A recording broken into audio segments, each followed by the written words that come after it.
మహిమ కలుగును గాక. హల్లెలూయా. యేసుక్రీస్తు పరిశుద్ధ నామములో మీ అందరికీ వందనాలు. మంచిది, కొన్ని నిమిషాలు మనం దేవుని వాక్యాన్ని ధ్యానం చేద్దాం. కీర్తనకారుడు దావీదు 38వ కీర్తన రాస్తున్నట్టుగా మనకు కనబడుతుంది. దీంట్లో చాలా చరణాలు రాశారు, 22 చరణాలు ఉన్నాయి. మనం ఈ పూటకి 8 చరణాలు ధ్యానం చేద్దాం. ఎక్కడైతే 2-3 దేవుని పేరిట ఇద్దరు కూర్చొని ఆరాధిస్తారో అక్కడ నేనుంటానని చెప్పిన దేవుడు మన మధ్యలో ఉన్నారు. కాబట్టి అందరూ కూడా ప్రార్థన పూర్వకంగా దేవుని వాక్యాన్ని వినే ప్రయత్నం చేద్దాం. మనం చదువుకున్న లేఖన భాగం 38వ కీర్తన 1 నుంచి 8 చరణాలు.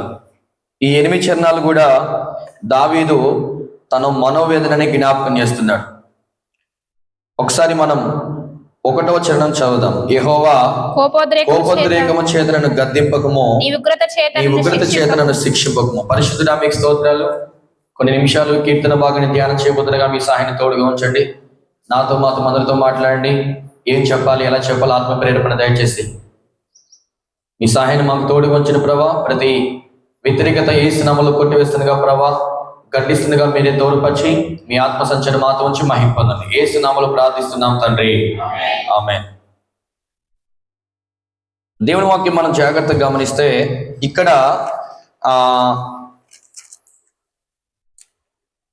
దేవుని కోపోద్రేక గురించి ఇక్కడ దావీదు రాస్తున్నాడు. దేవుని ఉగ్రత ఎలా ఉంటుందో దావీదుకి తెలుసు. అందుకే ఏం మాట్లాడుతున్నాడంటే, నీ ఉగ్రత చేత నన్ను శిక్షింపకము అంటున్నాడు. నీ బాణములు నాలో గట్టిగా నాటి ఉన్నవి అని మాట్లాడుతున్నాడు. మీరు గమనించాల్సిన విషయం ఏంటంటే, మనం చదువుకున్న 8 చరణాల్లో ఏ లైన్ కూడా సంతోషానికి సంబంధించింది కాదు. ఒక్కొక్క చరణానికి సుమారుగా 2 లైన్లు 3 లైన్లు ఉన్నాయి. అంటే 8 చరణాలు మనం చదివాం. ఒక్కొక్క చరణానికి 2 లైన్లు వేసుకున్న 8 చరణాలకి 16 లైన్లు ఉన్నాయి. ఈ 16 వరుసల్లో ఏ ఒక్క వరుస కూడా సంతోషానికి సంబంధించిన పదమే మనకు కనపడదు. మీరు జాగ్రత్తగా పరిశీలిస్తే మనకి ఈ వాక్య భాగం అర్థమవుతుంది. ఏంటి అనంటే, 1వ లైన్లోనేమో కోపోద్రేకము చేత గద్దించుకుంటున్నాడు. 1వ చరణం 2వ లైన్లోనేమో ఉగ్రత అంటున్నాడు. 2వ చరణంలో నీ బాణములు నాలో గట్టిగా నాటి ఉన్నవి అని చెప్తున్నాడు. నీ చెయ్యి నా మీద భారముగా ఉన్నది అని చెప్తున్నాడు. ఈ చరణంలో కూడా సంతోషం ఎక్కడ కనిపించట్లేదు. ఇక 3వ చరణానికి వస్తే, నీ కోపాగ్ని వలన ఆరోగ్యము నా శరీరమును విడిచిపోయాను. ఈ లైన్లో కూడా సంతోషం ఎక్కడ కనిపించట్లేదు. నా పాపమును బట్టి నా ఎముకలలో స్వస్థత లేదు. ఈ లైన్లో కూడా సంతోషం లేదు. 4వ చరణాన్ని చూస్తే, నా దోషములు నా తల మీదుగా పొర్లిపోయినవి. దీంట్లో కూడా ఆనందం లేదు. దాని కింద భాగం చదువుతున్నప్పుడు, నేను మోయలేని బరువు వలె అవి నా మీదకి మోపబడి ఉన్నవి. దీంట్లో కూడా ఉల్లాసం లేదు. 5వ చరణం చూస్తున్నప్పుడు, నా మూర్ఖత వలన కలిగిన నా గాయములు దుర్వాసన గలవై స్రవించున్నవి. దీంట్లో కూడా సంతోషం లేదు. నేను శ్రమ చేత మిక్కిలి కృంగి ఉన్నాను. దీంట్లో కూడా సంతోషం లేదు. దినమెల్లా దుఃఖాక్రాంతున్నై సంచరిస్తూ. దీంట్లో కూడా సంతోషం లేదు. నా నడుము తాపముతో నిండి. దీంట్లో కూడా సంతోషం లేదు. నా శరీరములో ఆరోగ్యం లేదు. దీంట్లో కూడా ఏ మాత్రము కొంచెం కూడా సంతోషం లేదు. నేను సొమ్మసిల్లి బహుగా నలిగి ఉన్నాను. దీంట్లో కూడా సంతోషం లేదు. ఇక చివరిగా ఉన్నాడంటే, నా మనోవేదనను బట్టి కేకలు వేస్తున్నాను చెప్తున్నాడు. అంటే 16 లైన్లు మనం సుమారుగా చదువుతూ వచ్చాం. ఈ 16 లైన్లో ఎక్కడ కూడా మనకి సంతోషం అనే పదమే, పోనీ సంతోషానికి సంబంధించిన పర్యాయ పదం ఎక్కడైనా మనకు కనిపించిందంటే ఎక్కడ కూడా కనిపించట్లేదు. మనకి ఏం అర్థం అవుతుంది కీర్తన భాగంలో అంటే, దావీదు యొక్క బాధలు మనకు అర్థం అవుతున్నాయి. దావీదు యొక్క హింసలు ఏవైతే ఉన్నాయో అవి మనకు కనబడుతున్నాయి. దావీదు యొక్క లోపల ఆక్రందన మనకు కనబడుతుంది.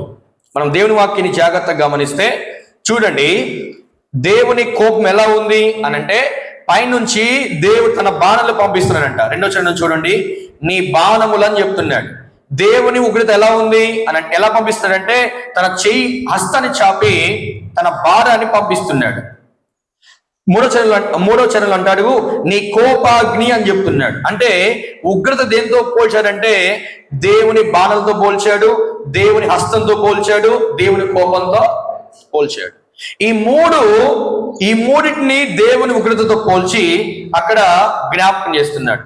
ఎప్పుడైతే దేవుని బాణాలు వచ్చి గట్టిగా నాటుతున్నాయో అతనికి ఎక్కడ మనశ్శాంతి ఉంటుంది? దేవుని చేయి ఎప్పుడైతే భారంగా ఉందో, జాగ్రత్తగా గమనించాలి. ఐగుప్తీయులు దినాల్లో ఇజ్రాయేలీలు ఐగుప్తులు ఉన్నప్పుడు దేవుని హస్తం అంట ఐగుప్తులకి చాలా భారంగా ఉందంట. ఎంత భారంగా ఉందంటే వాళ్ళు బాగుపడలేనంత భారంగా ఉంది, వాళ్ళు స్వస్థత పడలేనంత భారంగా వాళ్ళ హస్తం ఉన్నట్లుగా మనకు కనబడుతుంది, దేవుని హస్తం ఉన్నట్టు కనబడుతుంది. నేను ఇప్పుడు మీకు చెప్తున్న విషయం ఏంటంటే దేవుని హస్తం మన మీద భారంగా ఉండకూడదు. దేవుని హస్తం మన మీద భారంగా ఉంటే మనకు సంతోషము నెమ్మది ఉండదు. అందుకోసం ఇప్పుడు మనం చదువుకుని ఈ 8 చరణాల్లో ఎక్కడా కూడా సంతోషం కానీ, ఉల్లాసం కానీ, నెమ్మది కానీ, సంతోషం కానీ, సమాధానం ఎక్కడ కనిపించిందా? ఇక్కడ కనిపించట్లేదు. ఎందుకు కనిపించట్లేదంటే ఒక పక్క ఉగ్రత వచ్చి పడుతుంది దేవుని దావీదు మీద. అది ఎలా వస్తుంది? బాణం వల్ల వస్తుంది, కోపం వల్ల వస్తుంది, దేవుని హస్తం భారంగా ఉండడం వల్ల వస్తా ఉంది. అందుకోసం ఏమంటున్నాడు కింద మనం చదువుతున్నప్పుడు దేవుని వాక్యంలో నేను జాగ్రత్తగా గమనిస్తే 7 చరణాలు అంటాడు కదా, నా నడుము తాపముతో నిండి ఉన్నది అని చెప్తున్నాడు. నా శరీరంలో ఏ మాత్రం కూడా ఆరోగ్యము లేదు. భూమి మీద ఉన్నప్పుడే భయంకరమైన శోధన అనుభవిస్తున్న దావీదు తన బాధ ఎలా ఉందో చెప్తున్నాడు. నరకానికి వెళ్ళక ముందే ఉగ్రత ఎలా ఉంటుందో చెప్పలేదు, కానీ భూమి మీద ఉండగానే దేవుని ఉగ్రత ఎలా ఉంటుందో చెప్తున్నాడు. ఆయన దేవుని ఉగ్రత ఎంత భయంకరంగా దావీదు మీదకి వచ్చిందో చెప్తున్నాడు. అనారోగ్యం పాలైపోతే సాధారణంగా మనకి అనారోగ్యం పాలైపోతే మనం ఆరోగ్యం కోసం ఎదుగుతూ ఉంటాం. ఒక డాక్టర్ కాకపోతే ఇంకో డాక్టర్ దగ్గరికి వెళ్ళి ఆరోగ్యం పొందుకుంటాం. కానీ దేవుని ఉగ్రత మనిషి మీదకి వస్తే అది ఎవరు కూడా దాన్ని తీసివేయలేరు, ఎవరు కూడా దాన్ని సాధుపరచలేరు, ఎవరు కూడా దాన్ని క్రమపరచలేరు. దేవుని ఉగ్రత అంత భయంకరంగా ఉంటుంది. అది కూడా భూమి మీద ఉన్నప్పుడే. ఆయన చెప్తున్నాడు నా నడుము తాపముతో నిండి ఉన్నది, నా శరీరంలో ఆరోగ్యమే లేదని చెప్తున్నాడు. ఎందుకు ఆరోగ్యం లేదంటే దేవుని ఉగ్రత ఒకవేళ పనిచేస్తున్నప్పుడు ఆరోగ్యం మనుషులు ఎట్లా ఉంటుంది?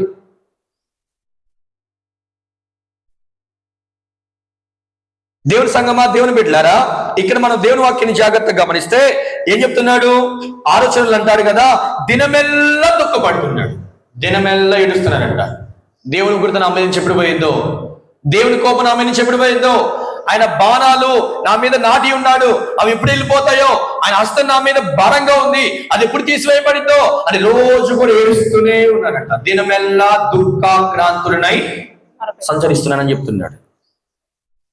దినమెల్లా దుఃఖం అయిపోతుంది. మనం దేవుని వాక్యాన్ని జాగ్రత్తగా గమనిస్తే ఇంకా మన కిందికి వచ్చినప్పుడు ఏమన్నాడు తెలుసా? 6లో అంటాడు కదా, నేను శ్రమ చేత మిక్కిలి కృంగిపోతున్నాను. ఇంకా కింద మనం చదువుతున్నప్పుడు 8లో అంటాడు కదా, నేను సొమ్మసిల్లి బహుగా నలిగిపోతున్నాను. ఎక్కడ చూసినా బాధే, తల మొదలుకొని అధికారుల వరకు ఎక్కడ చూసినా వేదనే, ఎక్కడ చూసినా దుఃఖమే, ఎక్కడ చూసినా విలాపమే. ఏ స్థలంలోకి వెళ్ళినా ఇంటికి రావాలి కదా, బయటికి వెళ్తే సంతోషం అనుకోండి, ఇంటికి వస్తే ఏముంటది? దుఃఖమే. కొంతమంది జీవితాలు ఎట్లనే ఉంటాయి, బయటికి వెళ్తే కొంచెం సంతోషంగా ఉంటారు, కానీ ఇంటికి వస్తే ఏంటి తెలుసా?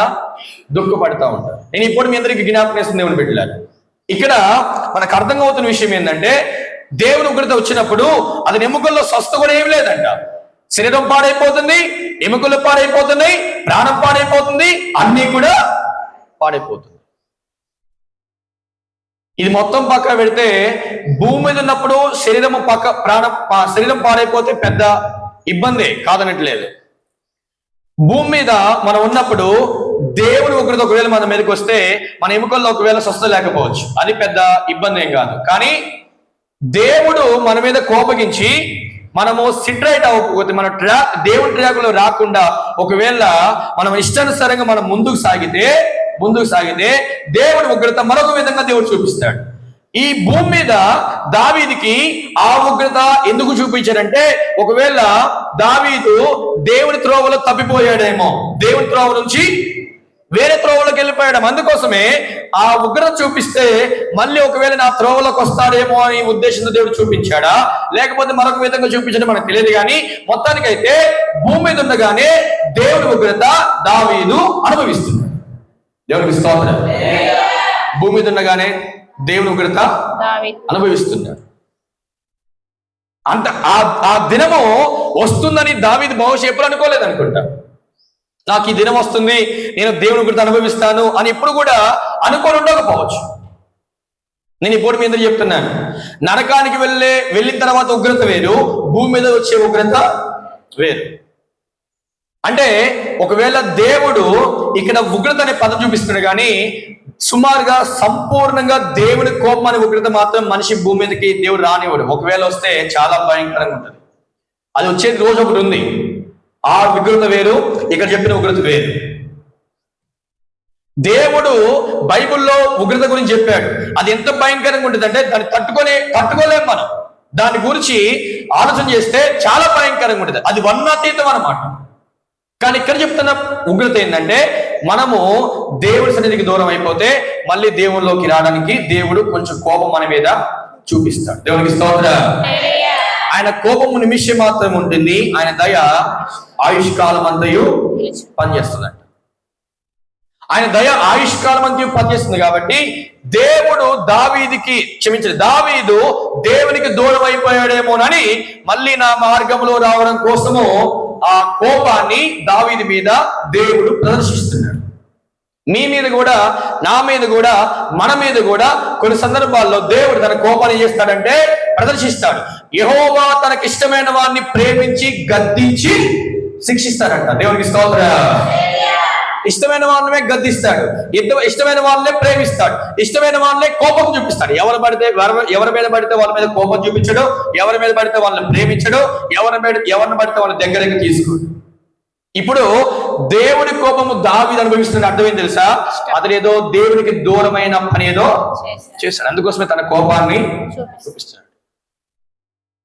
అంతకుముందు మనం జాగ్రత్తగా గమనిస్తే ఒక రాయి పట్టుకొని గొల్యాతును పడగొట్టిన దావీదు ఇప్పుడు అతని ఎముకల్లో స్వస్థత లేదంట. ఒక రాయి పట్టుకొని 6.5 ఎత్తు పైన గొల్యాతుని పడగొట్టిన ఆ చిన్న రాయిని పట్టుకొని గొల్యాతుని పడగొట్టిన ఆ దావీదు చివరికి లోపలికి వచ్చేసరికి ఆ నరాల్లో ఆరోగ్యం లేదు, కండరాల్లో ఆరోగ్యం లేదు, ఎముకల్లో ఆరోగ్యం లేదు, తల మొదలు అరికల వరకు ఎక్కడ కూడా ఆరోగ్యం లేదు. ఎందుకు ఆరోగ్యం లేదంటే దేవుని కోపాన్ని అనుభవిస్తున్నది. నేను చెప్తున్నాను, మీరు దేవునికి దూరం అయిపోతే మళ్ళీ దగ్గర రావడం కోసం ఇష్టపడండి. దేవునికి స్తోత్రం. దేవునికి దూరం అయిపోతే దగ్గరికి రావడం కోసం ఏం చేయాలి? మనం అంటే ఇష్టపడాలి. దేవునికి దూరమైనప్పుడు దగ్గరికి రావడం కోసం ఇష్టపడకపోతే అది మనల్ని చాలా దూరం తీసుకెళ్ళిపోయింది. ఎంత దూరం తీసుకెళ్ళిపోయింది అంటే సాతాను వలలో చిక్కుపడేంతగా తీసుకెళ్ళిపోతుంది. సాతాను వలలో చిక్కిపోతే మనం బయటికి రావడానికి అవకాశం ఉండకపోవచ్చు. సాతాను వలలో చిక్కిపోతే మనం త్వరగా ఆ వలలో నుంచి విడుదల పొందడానికి అవకాశం ఉండదు. గాలం వేస్తే ఒక్క చేప పడితే, అది వలేస్తే చాలా చేపలు పడతాయి. ఇప్పుడు సాతాను కూడా చేస్తున్నాడు, మనకి గాలం వేయట్లే, వల వేస్తున్నాడు. తెలుసా?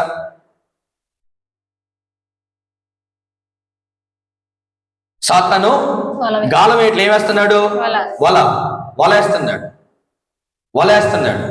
ఆ వల ఏం చేస్తుందంటే అందరినీ లోపలికి లాక్కుంటుంది. చేప వలలో పడిన తర్వాత బయటకు రావడానికి అవకాశం ఉంటుందా? అది ఎంతగానో తన జ్ఞానాన్ని మొత్తము, తన బలాన్ని మొత్తం ఎంత ప్రదర్శించినా అది బయటికి రాలేదు. సాతాను వలలో కూడా మనం చిక్కితే, మనకు జ్ఞానం ఉన్నా, మనకు వాక్యం ఉన్నా, ఒకవేళ మనకి ఇంకేమైనా తెలివి ఉన్నా, బలం ఉన్నా, మనం బయటికి రావడానికి అవకాశమే ఉండదు. అందుకోసమే సాతాను వలలో పడకుండా జాగ్రత్త పడాలి. దేవునికి స్తోత్రం. అక్కడ చివరిగా దావీదు ఏమంటున్నాడు? నేను కేకలు వేస్తున్నాను అంటున్నాడు. కేకలు ఎప్పుడంటే తెలుసా? మన కేకలు భూమి మీద మనం కేకలు వింటాం. కొన్ని సందర్భాలను బట్టి, కొన్ని పరిస్థితులు బట్టి మనం కేకలు వింటాం. ఆ విధంగానే నరకానికి వెళ్ళిన తర్వాత చేసేది ఏం తెలుసా? కేకలే. భూమి మీద అయినా కేకలకి స్టాప్ ఉంటుంది, ఆగుము అనే ఒక పుల్ స్టాప్ ఉంటుంది. కానీ నరకానికి వెళ్ళిన తర్వాత కేకలకి పుల్ స్టాప్ అనేది ఉండదు. కామ, ఆశ్చర్యార్థకం ఇలాంటివి ఉంటాయి కదా. కామ తప్ప మిగతా మొత్తం పెట్టుకోవడం మనం. కామ క్షమించండి, పుల్ స్టాప్ తప్ప మిగతా మొత్తం పెట్టుకోవడమే. ఎందుకంటే అక్కడ కేకలు అనే దానికి విరామం లేదు. కేకలంటానికి అక్కడ ఓమో గొంతు ఎండిపోతుంది, గొంతు నొప్పులేస్తుంది, నేను అరవలేకపోతున్నా అంటానికి కూడా లేదు. అరుస్తూనే ఉండాలి. అందుకే ఈ మాట చదువుతున్నప్పుడు నాకు అదే గుర్తొచ్చింది. ఏ మాట చదువుతున్నప్పుడు అంటే ఇక్కడ కీర్తనకాండ 38వ కీర్తనలో 8వ లైన్లో ఉన్నాడు, నా మనోవేదనను బట్టి కేకలు వేస్తున్నాను. నేను కేకలు వేస్తున్నాను. ఎవరైనా కేకలు వేశారు మీరు? చాలా మంది మీరు కేకలు వేస్తుంటారు. ఎప్పుడు కేకలు వేస్తున్నారు అంటే ఎవరైనా పిలవడం కోసం కేకలు వేస్తుంటారు. మీరు ఒకవేళ అపరిస్థితిలో ఉంటే మిమ్మల్ని కాపాడడం కోసం కేకలు వేస్తుంటారు. ఇప్పుడు భూమి మీద మీరు ఏ పరిస్థితి కోసం కేకలు వేస్తారో మీకు సహాయం దొరికింది. కానీ నరకానికి వెళ్ళిన తర్వాత మనం కేకలు వేస్తే సహాయం మనకు దొరకదు. అందుకోసం ఈ భూమి మీద ఉండగానే కేకలు వేస్తున్నాడు. నేను చెప్పే విషయం ఏంటంటే మనం భూమి మీద ఉండగానే మనం కేకలు పెట్టుకుంటూ ఆర్భాటముగా దేవుని సేవించాలి. దేవునికి స్తోత్రం. ఆర్భాటముగా కేకలు వేసి దేవుని సన్నిధించాలి.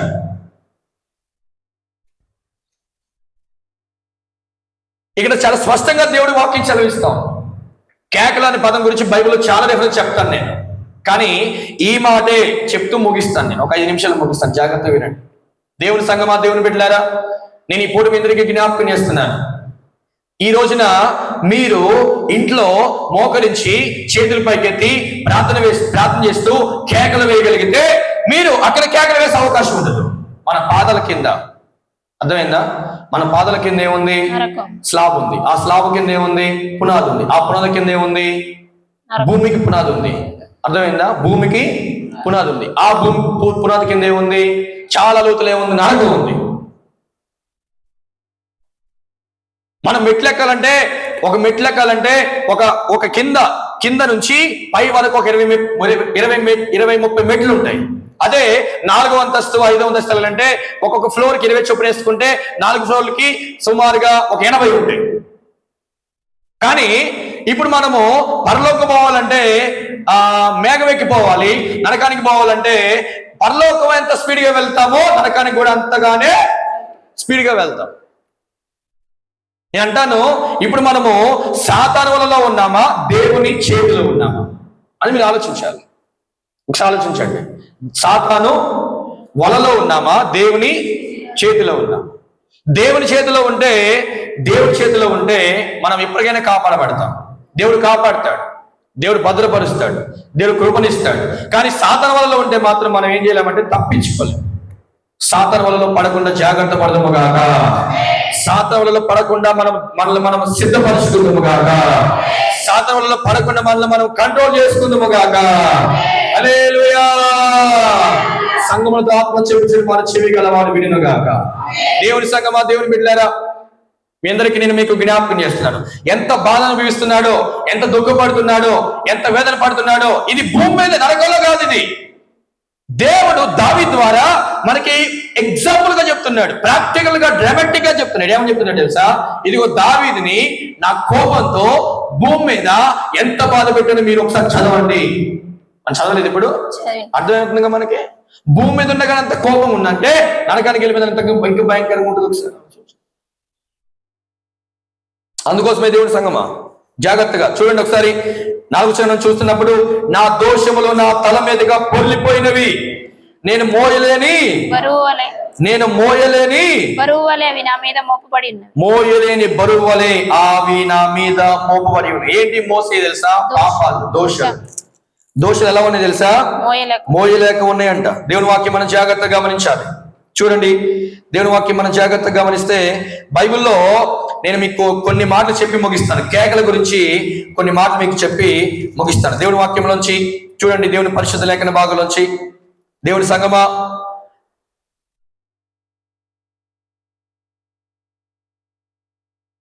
చివరి పుస్తకం తీయండి. 18వ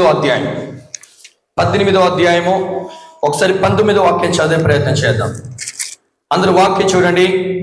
18వ అధ్యాయం ప్రకటన గ్రంథం 18వ అధ్యాయం 18 వచనం చదువుదాం. ఈ ఈ మహాపట్టణముతో సమానమైనది ఏది అని చెప్పుకొనుచు కేకలు వేసి తమ తలల మీద దుమ్ము పోసుకొని ఏడ్చుచు దుఃఖించుచు, అయ్యో, ఇది కేక కదా అయ్యో అనేది, అయ్యో అయ్యో, ఆ మహాపట్నము అందులో సముద్రం మీద ఓడలు గల వారందరూ దాని యందలి అధిక వ్యయము చేత ధనవంతులైన అది ఒక్క గడియలో పాడైపోయని అని చెప్పుకొచ్చు కేకలు వేస్తారంట. దేవునికి స్తోత్ర. బబులోను పట్టణం గురించి చెప్తున్నాడు ఇక్కడ. బబులోను పట్టణం గురించి అది ఒక్క గంటలోనే పాడైపోయిందంట. కేకలు వేస్తున్నారంట. మీరు జాగ్రత్తగా గమనిస్తే ఆ రోజుల్లో బబులోను పట్టణం గురించి రాస్తూ, ఆ బబులోను పట్టణము ఎలాంటిదంటే ట్రేడింగ్ లో నెంబర్ 1 అనమాట. అంటే వర్తకంలో, వ్యాపారంలో నెంబర్ 1 దేశం అది. అలాంటి దేశము ఎగుమతి దిగుమతులు నమ్మకంగా ఉండేది. కానీ అది దేవుడు ఉగ్రత దాని మీద రావడం వల్ల ఒక్క గంటలోనే ఏమైపోయింది తెలుసా? కాలిపోయింది. అది కాలిపోతున్నప్పుడు పక్కన ఎదురుగా ఉన్న వాళ్ళు చూసి అయ్యో అయ్యో అని ఏం చేస్తున్నారు తెలుసా? కేకలు వేస్తున్నారు. ఎగ్జాక్ట్ గా దేవుడి రాకలో ఇది జరగబోతుంది. దేవుడి రాకలు ఏం జరగబోతుందంటే, సంఘం ఎత్తబడిన తర్వాత విడబడిన సంఘం కింద ఉంటుంది. సంఘం ఎత్తబడిన తర్వాత సంతోషంగా పరలోకంలో వాళ్ళు ఆనందిస్తారు. కింద విడబడిన వాళ్ళకి మహాశ్రమలు ఉంటాయి. ఎంత శ్రమలు అంటే చెప్పలేను నేను. అది భయంకరమైన శ్రమలు మనం చూడబోతున్నాం. భయంకరమైన శ్రమలు అనుభవించబోతున్నాం. ఆ శ్రమలు వర్ణించడానికి కూడా వీలు పడదు. ఒకవేళ ఆ సమయంలో ఒకవేళ మాకు దేవుడు కావాలి, వాక్యం కావాలి, ప్రార్థన కావాలంటే మనకు దొరకదు. ఎందుకంటే సంఘం ఆల్రెడీ ఏమైపోయిందంటే ఎత్తబడింది. కాబట్టి మనం మోకరించి ప్రార్థన చేస్తే మనకి సంఘం దొరకదు.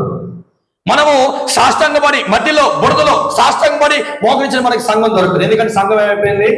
ఎత్తబడింది. అందుకే సంఘం ఆ దేవుని బిడ్డలారా, కేకలు వేసే టైం ఒకటి రాబోతుంది. ఆ కేకలు ఎలా ఉండబోతున్నాయి అంటే దానికి పులి స్టాప్ అనేది ఉండదు, దానికి విరామాలు ఉండదు. అందుకోసమే నేను ఇప్పుడు మీ అందరికి జ్ఞాపకం చేస్తున్నాను. మనం భూమి మీద ఉండగానే కేకలు పెడితే దేవుని సేవించుదుముగాక. ఎలా సేవించాలి? కేకలు వేస్తూ ప్రార్థన చేయాలి. కేకలు వేస్తూ పాటలు పాడాలి. కేకలు వేస్తూ ఆరాధన చేయాలి.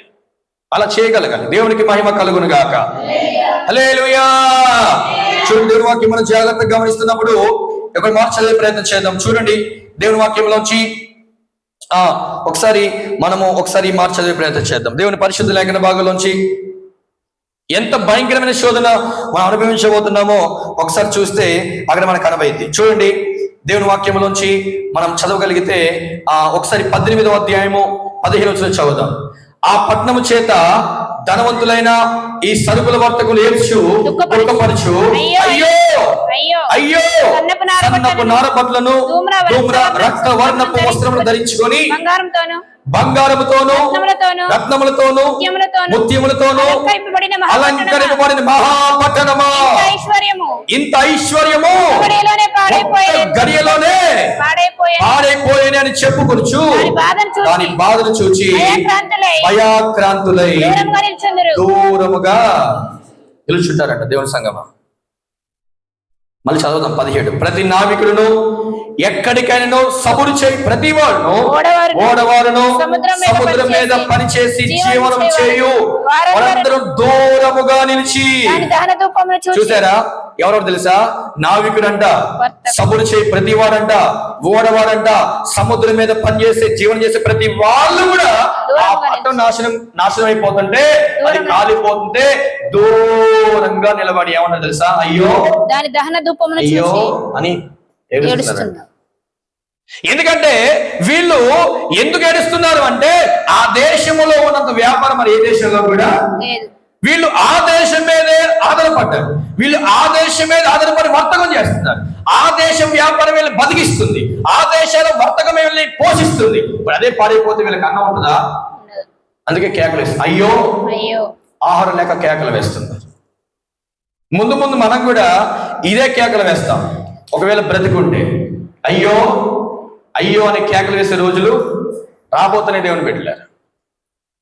అయ్యో అయ్యో ఎందుకు అలా జరిగింది, అయ్యో ఎందుకు ఇలా జరిగింది, అయ్యో ఎందుకు ఇలా జరుగుతుంది ఏం జరగబోతుంది అనే ప్రశ్నలు మన హృదయంలో తలెత్తే రోజులు రాబోతున్నాయి. అందుకోసమే మనం ఏం చేయాలి తెలుసా? ఇప్పటి నుంచి మనం జాగ్రత్త పడాలి. ఎంత జాగ్రత్త పడాలంటే, దీపం ఆరిపోతున్నప్పుడు ఏం చేయాలి అంటే దాన్ని కాపాడుకునే విధంగా ఉండాలి. ఆత్మ నశించిపోతున్నప్పుడు ఏం చేయాలంటే దాన్ని పట్టుకొని దాన్ని భద్రపరచుకొని జాగ్రత్త పడాలి. దేవునికి స్తోత్రం, దేవునికి స్తోత్రం, హల్లెలూయా.